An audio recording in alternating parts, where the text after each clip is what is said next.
Salespeople, they are fuel for the business. They are the people who bring the client and eventually revenue for your company. That's why it's so important to choose the right salespeople and be aware about the type of salespeople we have on the market.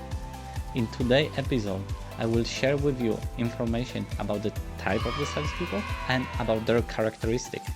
Additionally, I will share with you information how to choose the right salesperson that it's fit for your business, depend on stage that your company is in.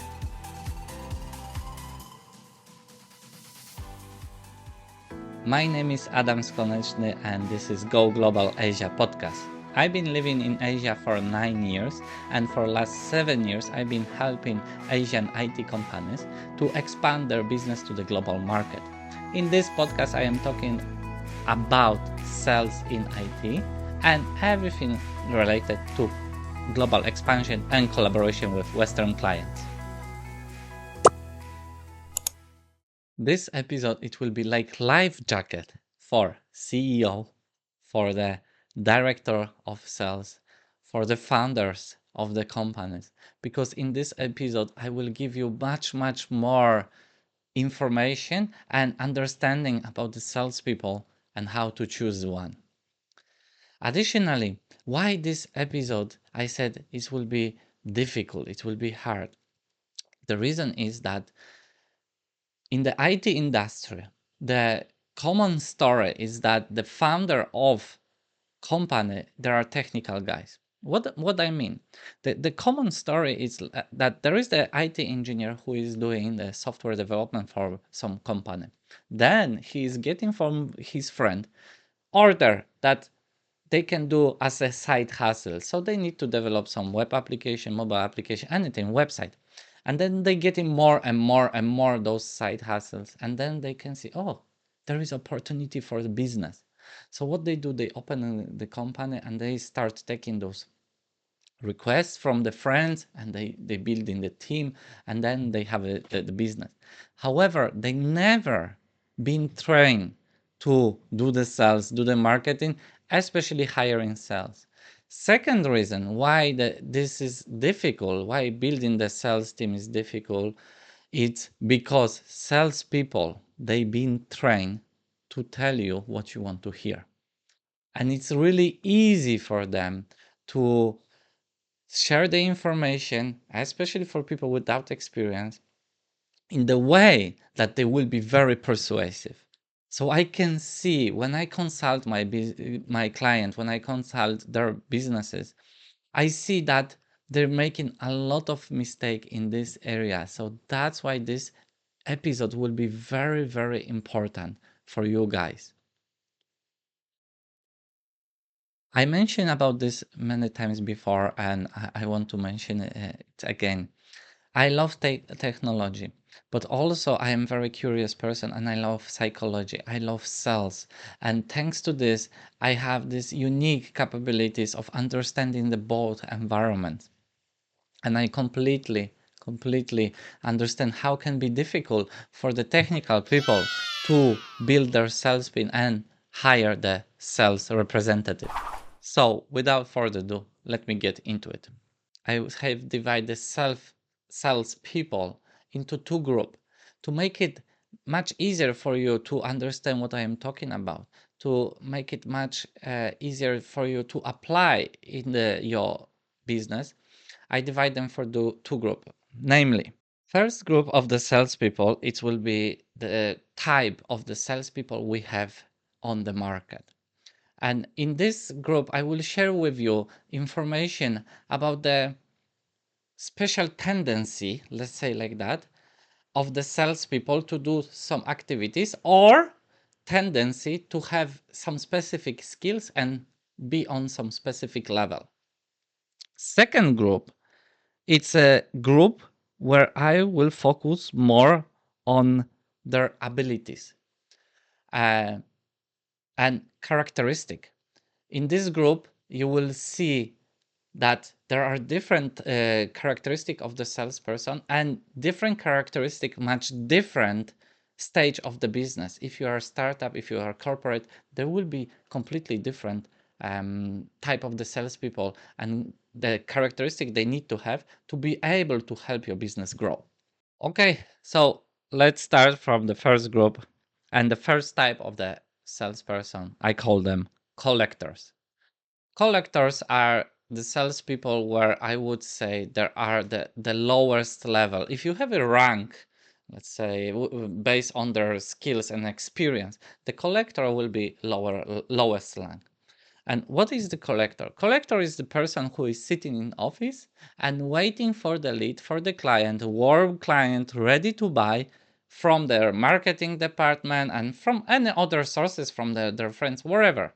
They're just waiting, sitting when the lead is coming, there is need to buy something, then they will just go through contracting, show the offer, and that's it. Maybe even they don't show in the offer, they just are there to help client to finalize the whole process. This kind of setting you can see in the insurance companies. Not B2C insurance companies, but B2B insurance companies, where there is a insurance sold to another business.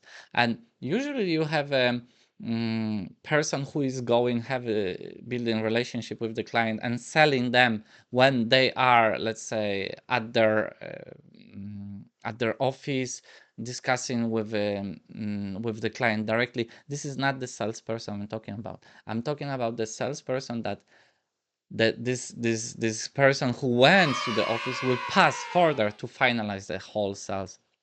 And I call them collectors. This is you need to have the lowest set of skills to be this kind of salesperson. And usually when you start sales adventure, this is the place where they are starting. Second type of the salespeople, there are showers. Showers is coming, the name I made up from showing thing. And basically what they are good at is showing the presentation about their company. They join into the meeting and right the first thing what they do, they want to pull out the pitch deck and present it. And the reason is very simple. They're very efficient and very good with doing that. They did it 1,000 times. That's what they will be trained when they join to the company, and they feel very confident, like in the safe zone when they're presenting. So that would be the second lowest level from the bottom of the salespeople. And I can be very honest with you, this is the majority of the sales I can see in many IT companies. They're really, really efficient with presenting information about the company. They even don't think which is the information relevant to client or not. They just go one by one, slide by slide, presenting the slides, and that's it. Next, the higher level, there are guides. And the guides, there are the people who understand that there is something such as buyer process exist, and they understand that the client need to go through this process. And they are able to ask the good question to understand where in the buyer process those clients are now, and then they can easily guide them through the stage to stage. Obviously, this kind of skills is it's already higher level. They are very good in doing the discovery call. They are very good in asking questions. They are very good in the guiding the client. That's why there is the name. It's guidance. And the last group of the salespeople, last type of the salespeople, which are on the very top of this our imaginary pyramid today, there are consultants. And consultant, they are very similar like guides. They can guide, they understand the buying process, and they can guide client through buying process. But additionally, the consultant they do not afraid to tell to the client that, oh, this product it's not fit, or you shouldn't do that. There is the other option. They are able to think outside the box. They are able to find completely different solution for the client. Sometimes even not the solution that the client came for, and explain to the client why they need this solution and how they should proceed. Again, consultants, there are very rare species and they're nearly like unicorns. But this is the type of the salespeople that there are the highest, and having one of them on the board is really nice to have and important for organizations. So we already went through those types of the salespeople. I hope now you can look at your sales team and say, okay, this one is a collector, this one is shower, this one is a guide, this one is consultant. Or if you see that you have no guide and no consultant at your team, you need to start worry and actually start figuring out how you can fix this issue, because this is major issue. When we already have the type of the salespeople, let's move now to the group that is divided for abilities and characteristic. And then here, it's really important to understand this, because based on their abilities, you will make decision either hire them or not. What do I mean? For each stage of the business, you need different abilities. Let's say that you are in the growth stage, maybe early stage of growing, maybe you're a startup. You will need different abilities. You will need different skills from the salesperson. If you are in the more later stages of your company, if you are maybe corporate, you also need different abilities. So first of all, you need to figure out which stage you are. I will share with you what stage those people match in, but you need to figure out your business, what stage is in, and then you need to match the ability and skills to your stage of the business. So let's start it. Finders. Finders is a first group of the salespeople that there are extremely good in the generating leads. To be honest with you, have a good finder in the company that is just starting or is growing, or you're ready to grow, you have processes in place and you want to expand to the other market. Having good funder, it's a key. Good funder can change a lot for your business. They are able to reach everywhere. They have 1,000 ideas. How can they generate leads? They do not afraid to go ask 1 time, 2 time, 3 time, 4 time, 5 messages, 6 messages. They keep going. Their skills in the area of finding the leads and generating leads, it's really good. And I will be very honest with you, it's a bit difficult to find good finder. Most of the salespeople, they generally don't like lead generation. They don't like this activity. And it's a little bit more difficult. So when you do interview with the finder, you need to ask them about the lead generation activity. If they cannot name you 3 or 4 ways that they generate in lead, and if you don't learn from them during the interview, I don't think there are good finders. Maybe there are different type of the salespeople, but they're not good finders. When you sit down in interview with a finder, you can see their creativity, the enthusiasm about the generating lead, and you can learn a lot from them. On the side note, I had a situation where I joined to the company as a consultant, and they had on board 4 salespeople, and 3 of them they were finder. It was really, really amazing to see when I design for them, when I draft for them pipeline, and we put the leads to the pipeline. The front of the pipeline was full of leads, but then in the further stages, like negotiating, closing, there was 0. So it was really interesting to see how those people are very efficient on the first stage of the sales cycle. That was actually very also proof for me. But this is also signal that except finders, you need to have a additional type of the people. And the second type of the people are closers. Closers are people who will do everything to close the deal and get the their KPIs. They will do everything to get their commission. They're usually motivated by financial aspects. They're usually really competitive, and they usually love the sales. There is, I heard very interesting story about the closers. There are like tigers. What was explanation in this story? Why they say there are like tigers? It's because whenever tiger catch the prey, catch the animal to eat, and let's say eat whole antelope or wherever, and tiger is very full. If tigers see the rabbit passing by, tiger will jump on it and kill it, but not eat. And they do it just because they love the game. And the same is with the closers. They will try to do everything to close the sales. And I hope that most of them they do in an ethical way and in the way that it's bringing the value for the client. And if you don't have any closer on your organization, you need to figure out to get one. Keep in the mind to give them very good benefit. Keep in the mind to motivate them by commissions, by extra bonuses, because if you do the benefit system correct for them, you can experience really exponential growth for your organization. We have a developers. When I say developer, I don't mean IT engineer.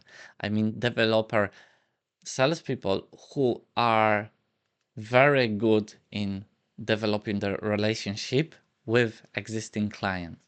Those salespeople, they really fit for organization that already have some multiple clients, multiple accounts, especially corporate accounts, and they want to grow them. They want to sell them more services. They want to sell them more product.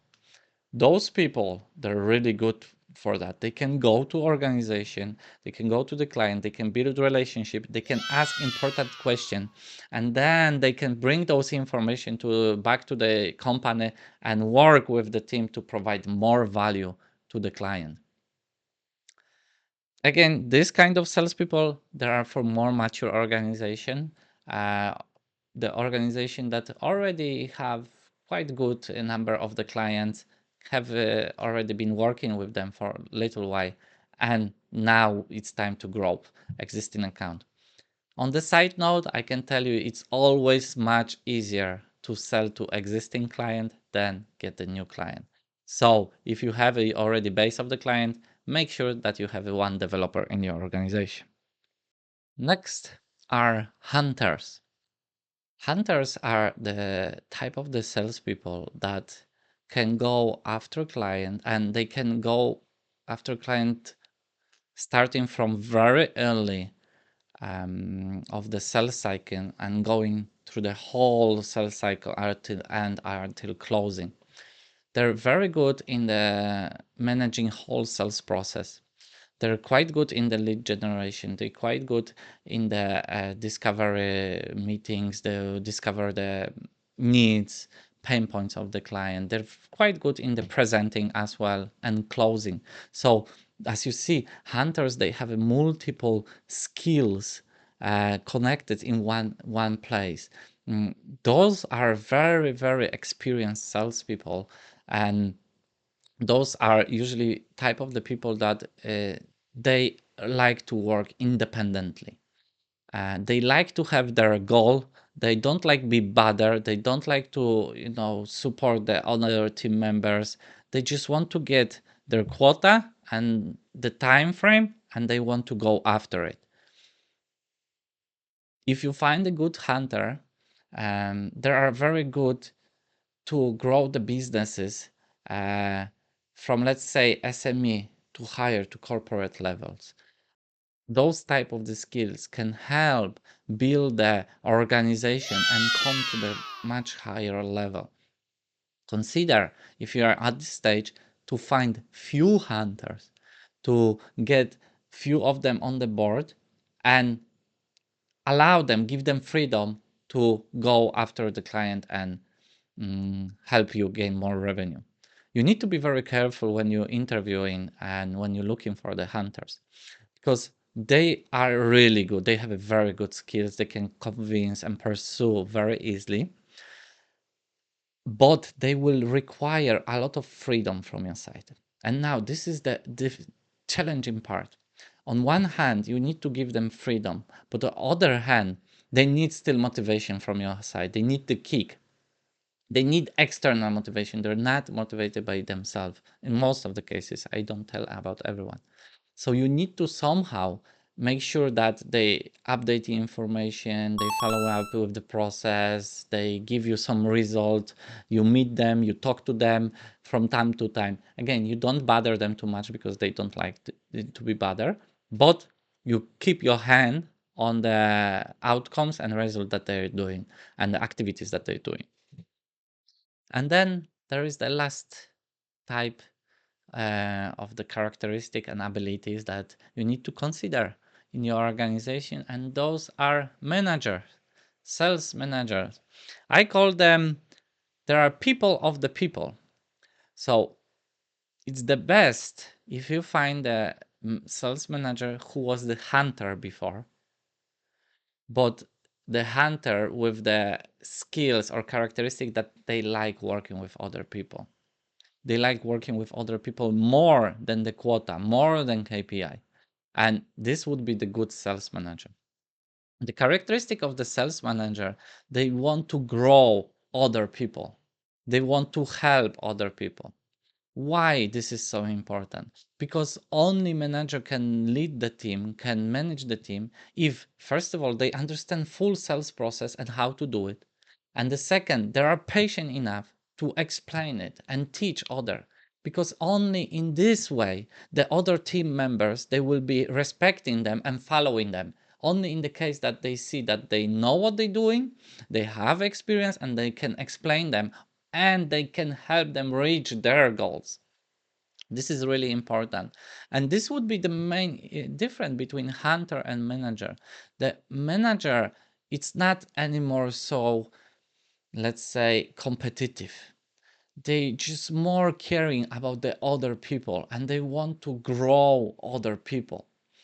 It's very important when your team getting bigger, when you are SME, when you are corporate for sure, you need to have a one manager to work with your team, to give them direction, to take strategy from the director, from the board of director, whoever, from the sales director, whoever.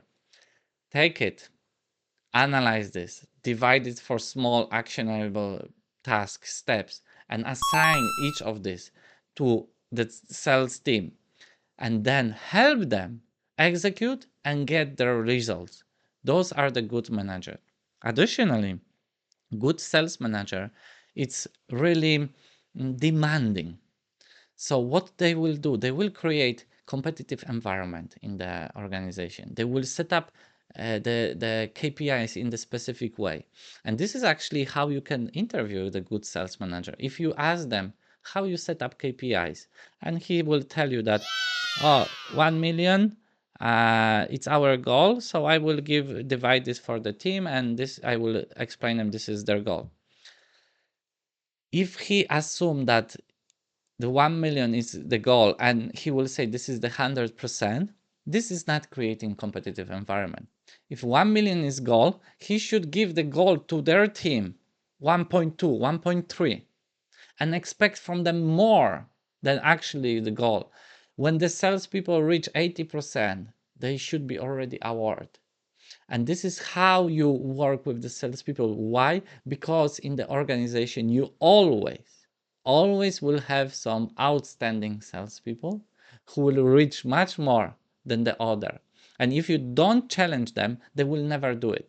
So having this kind of challenge in your organization is very important, because then those outstanding salespeople, they can show that your organization can do more, you can reach much more, and then you can take the methodology that those outstanding salespeople are doing and apply to the other. So pushing sales group, sales team by sales manager. It's very important. They need to be able, to balance this, pushing, awarding, be understanding, understand the characteristic, who they working with, understand the skills, how to apply those skills to the daily task, how to leverage those skills, so on, so forth. So that was the sales manager, and the last type or ability of the salesperson that you should consider to have in your team. So guys, I hope that this episode help you, give you a little bit better overview of salespeople you have in the world, let's say like that, salespeople that you need to your organization, skills of the salespeople, abilities of the salespeople, and what I say, evolution of the salespeople. Because the first group I introduced to you, collectors, showers, guides, consultants, that actually is also what I call evolution. Most of the people will start from collectors, and then hopefully they move to showers, they move to the guides, and then they move to the consultant. So this is some type of evolution. And by applying the knowledge I share with you, you can quickly understand where are they in their evolution, which stage they are, and if this stage matches your business. Obviously, it also depends a lot on your budget. We all want to hire consultants. Yes, if our, let's say, marketing is not great, we don't really need the collectors. Yes, because this is the lowest level. But you need to consider about your budget as well. There are multiple aspects that you should consider before the hiring salesperson. Again, I hope that give you value. If you have any question, I recommend you to leave them in the comment. Also, I want to remind you that I read in all of those questions, and if there is very interesting question, I'm open to record the episode about that question. So feel free to leave it in bottom. Thank you so much for listening. This is Go Global Asian podcast, and I see you in the next episode.